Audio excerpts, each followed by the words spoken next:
Hello!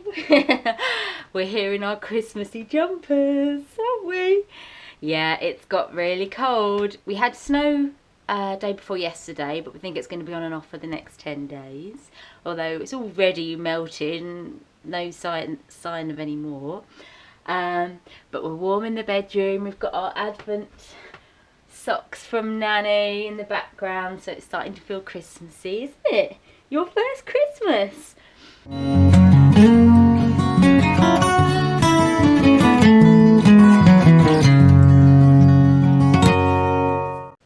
So today's video is going to be a bit of a mismatch of what we've been doing, but there's some really important computer stuff we're going to show you. If you're looking at a property, or if you found a property, you can get some information about the surrounding areas and the land, and we've recently learned a lot about this. It's become really useful for us. So we're going to jump on the computer and show you that. Hey everyone, so yeah, upstairs in the house again. Been getting dirty, been getting filthy. Don't know if you can see, weather's pretty miserable at the moment. It's kind of snow, but kind of rain. It's not settling, which is really good, but it is cold. So I say I've been working inside, but it's basically the outside. We got broken windows.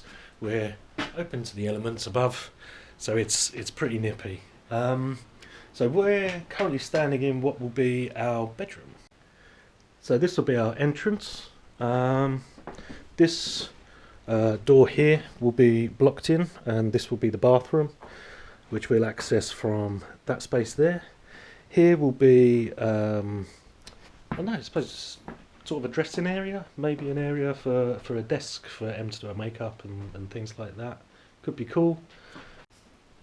So this will be, this will have some stairs down here, maybe sort of semi-permanent, maybe ones that we can hide under the bed, something like that.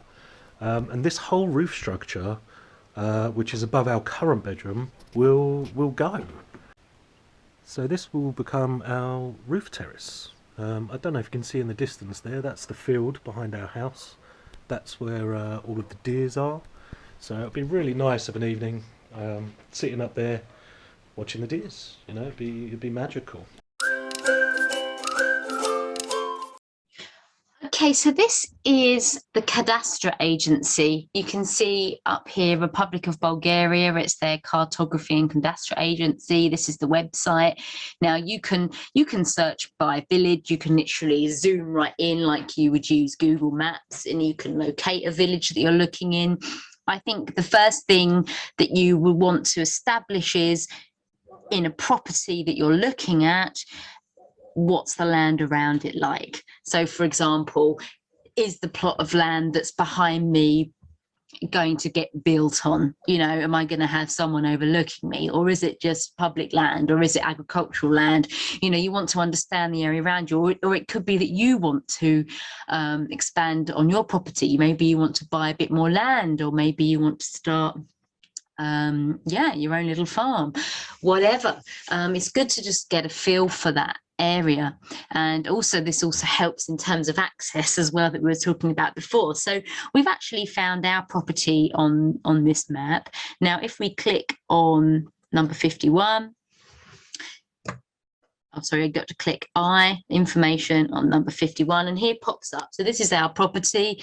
It's obviously private, and it's allowed low-rise buildings up to 10 meters. So that's really good to know. And this is our total area squared. Now this is our cadastral number. So when you're looking at a property, ask your agent if they don't have it. Ask the seller for it, for your cadastral number, so you can actually find the exact building that you're looking at, unless you know where it is in the village and you can find it using just like an eye search. So that's really useful to know. And you'll see that we've got our two orange buildings. These are what we pay tax on.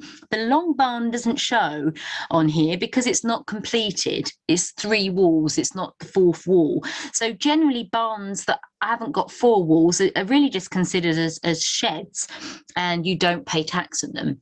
But actually, of course, as you know from the previous videos, that our property runs all the way along here. So really useful to see. Our plot is in a blue shaded area, which means it's regulated land, which tends to be around all the urban villages. Anywhere urban is regulated, therefore in blue, therefore you can build on.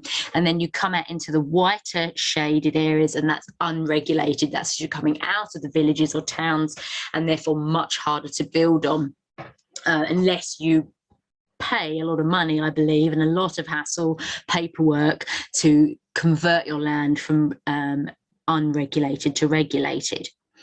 But it might be really useful for you to see, right, okay, so I'd love a little plot of agricultural land. I've seen a field on my walks, and I just want to go and have a look and say, is that public? Is it private? So here, plot number 34 behind us, it's currently private, but it's owned by the municipality. Oh, that's great. Maybe they'll rent it to us. It does say it's a forest and shrubbery. Okay, maybe that isn't great for growing, but maybe we could use it for something else. So there's always options there. I know that the municipality is really open to chatting with people if they ever want to use some of the land. So that's really key. That's interesting to know. We've got that behind our property. We can see that the neighbour's garden is quite vast here, but maybe, hey, look, we could always give them a little nudge and say, oh, excuse my cat in the background. We give them a nudge and say, oh, could we have that little bit there so we can extend our garden? You never know. They might be open to selling us a bit. I just find it really useful to see. Our driveway, we should come up to the house. If you click on that, this is how we know it's a public space, because it says here it's a municipal public road. So again, very, very useful. And you can also look at the view is in an aerial view. So here you can see where all the trees are. So if you were looking at a plot of land that was for sale, maybe it was agricultural, but you weren't quite sure whether it was flat, whether it was near water, whether it was just a load of shrubs and trees and not actually arable land. So you can actually get a real feel from an aerial view of what's there. So going back quickly to the administrative map, and so you can see all the buildings in our village. And Lee had this really clever, as usual, idea. There's a ruler here, so you can actually measure the distance. So say you want to understand how long your fence is, you've got a budget in for a fence. You don't have to be out there in the garden with a gigantic tape measure and, you know, measuring your strides. You can actually measure from point to point here, and that'll give you a rough idea of okay, we know we've got 42 meters to factor in fencing across this border wall, for example. So that's another way you can use it. So yeah, just to highlight again the benefits of really researching a property or looking at, what's the land around it like? Are people that own it likely to be building on it? Because is it regulated or unregulated? Is it private? Is it public? Generally, you'll find a lot of the fields are municipality owned or private agricultural. So you don't really have an issue with people building factories right next door to you, but it's still worth checking. And or of course, if you want to expand and look into getting a plot yourself. So I hope that was useful. And you can see as I zoom out of here, you don't necessarily have to have the number. You can, if you know your village name, you can zoom right in as you would in Google Maps and do a bit of exploring. So yeah, hope that was useful. Just a quick thing to note, actually, that Lee said, I didn't mention, you also want to be checking out not only the land around you, but other buildings in your area. So say this is a plot you're looking at with this property. So here, for example, it says this is the property you're looking at. It's a private building, family house, etc. You'll see you're down this road. Now, but what are these buildings? I'll click on them. That's a warehouse storage. Okay, so does that mean that this road has got heavy vehicles coming down it that are going to be driving past your house? This building, for example, next to it as well, private administrative. Okay, that's fine. That won't be too loud. It could be that this is a farm, and again, there's tractors. The land around this property, if you click on the land, it comes up and says, urban usage type, undeveloped property for residential use. Does that mean somebody at any point is going to come in here and build more houses around you? So just a couple of points there to really think about who else might build around you, what your view might change depending on the use of that property, and access, I guess, from other vehicles. Hudson's in the background. Accessing it.